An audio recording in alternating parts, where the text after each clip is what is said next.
지난 여름 무더위로 우리는 에어컨 없이는 더위를 이겨내기 힘들었어요. 또 가을의 쌀쌀한 기온 탓에 카페, 지하철 등 여러 곳에서 일찌감치 히터를 가동하기 시작했는데요. 이처럼 우리 삶에 있어 열 에너지는 필수 요소라고 할 수 있습니다. 그렇다면 열 에너지란 무엇일까요? 열 에너지는 냉난방, 급탕, 취사 및 다양한 산업 공정 등에 활용되며 열 에너지 생산 온도에 따라 저온, 중온, 고온으로 구분됩니다. 한국의 경우 국내 최종 에너지 소비에서 열 에너지 비중은 약 50%나 차지하고 있다고 합니다. 국내 열 에너지 사용량을 추정해 봤을 때 주거 부문에서 전체 에너지 최종 에너지 사용량의 58%가 냉난방 에너지로 사용되는 것으로 추정되고 있습니다. 이렇게 열 에너지 비중이 크고 여러 부문에서 사용되고 있지만 열 에너지 관련 국가 통계 체계가 부족하여 추정만 되고 있는 상황이에요. 따라서 국가 차원의 공식적인 통계 마련이 필요하고 이를 열 에너지 탈탄소화 정책에 활용할 수 있도록 해야 합니다. 한국과 달리 EU는 HRE라는 난방 에너지 수요를 추정하는 프로젝트를 마련해 국가 전반의 열 에너지 수요를 추정하고 지역 난방 경제성을 분석하고 있어요. 이와 함께 EU는 비교적 상세하고 구체적인 정책 구도를 가지고 있습니다. 열 전략으로 큰 틀의 방향성을 제시한 후 에너지 효율, 재생에너지, 건물 에너지 성능 지침을 통해 회원국들에게 계획과 목표 설정을 지시하고 최근 Fit for 55에선 기존의 안보 패키지를 강화해 이에 따른 리파워 EU 정책과 현재 논의 중인 EU ETS 정책을 마련하고 있습니다. 하지만 우리나라는 주요국과 달리 열 에너지에 대한 구체적인 목표 설정이 많이 부재한 상황인데요. 한국의 열 에너지 정책은 공급, 수요 정책으로 구분돼 마련되어 있기는 하지만 탈탄소화에 대한 목표 설정이 부재하고 단순히 방향성 제시에만 그치는 등의 한계가 있는 상황입니다. 이러한 상황 속에서 국회 기후변화 포럼은 탄소 중립 시대에 부합하는 국가 열 에너지 종합 정책을 수립하고 체계 구축 방향을 모색하고자 토론회를 개최했습니다.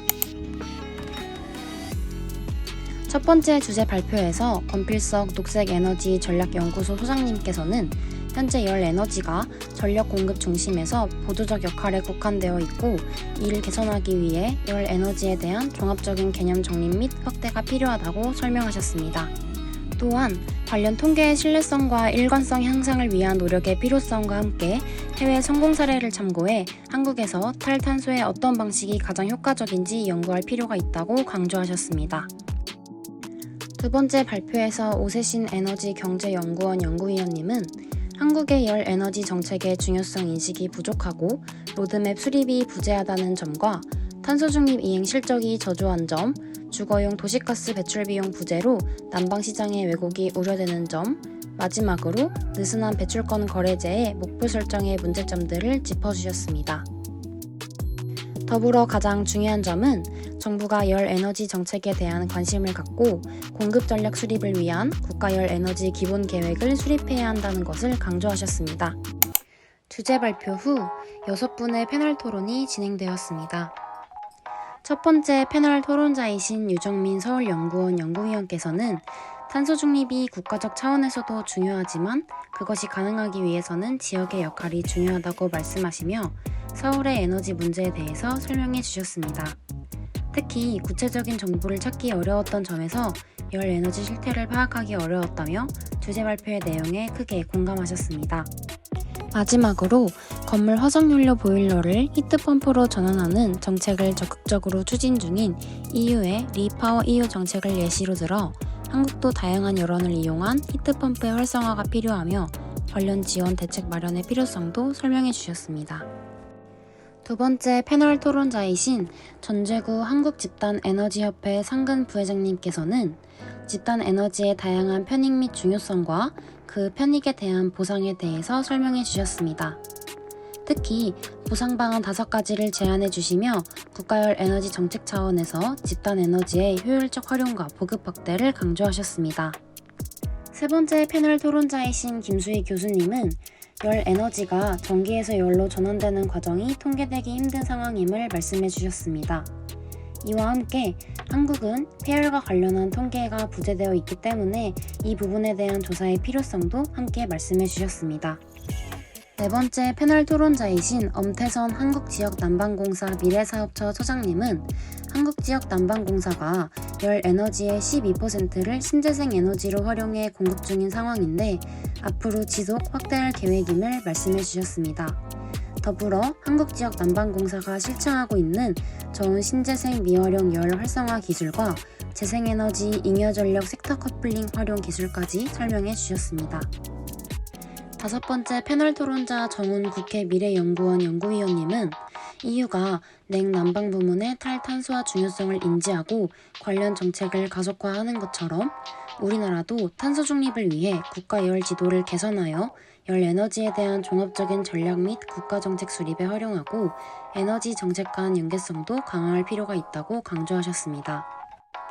마지막 패널 토론자이신 김범수 2050 탄소중립 녹색성장위원회 에너지혁신과장님께서는 전력 부분의 전환도 시급하다 보니 열 에너지에 대한 전환의 부족함이 발생한 상황에 대해 말씀해 주셨습니다. 또 열 에너지 전환에 대한 필요성을 크게 공감하며 정책화하기 위해서는 거래 대상, 시스템 등 인프라의 구축이 필요한 점을 다시 한번 짚어주셨습니다.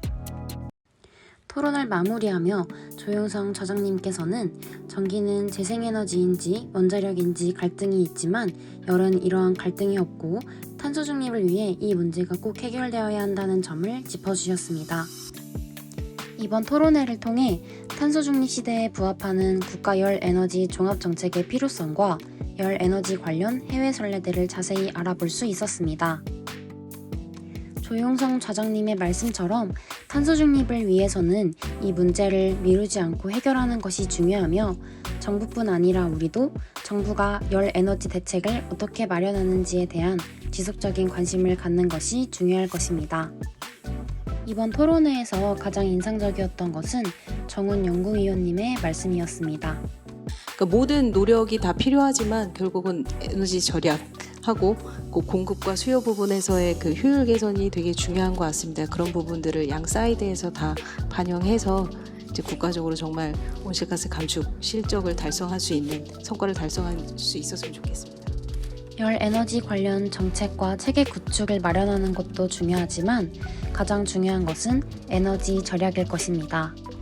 에너지는 우리의 삶과 경제 발전에 필수적이지만 동시에 에너지 소비로 인한 기후변화와 자원 고갈과 같은 환경 문제들을 우리는 직면하고 있습니다. 에너지를 더 효율적으로 사용하고 자원 소비와 환경 부담을 줄이기 위해서 에너지 절약이 필수적일 것입니다. 마지막으로 이번 토론회를 통해 실질적인 국가 열 에너지 정책이 마련될 수 있기를 기대해 봅니다.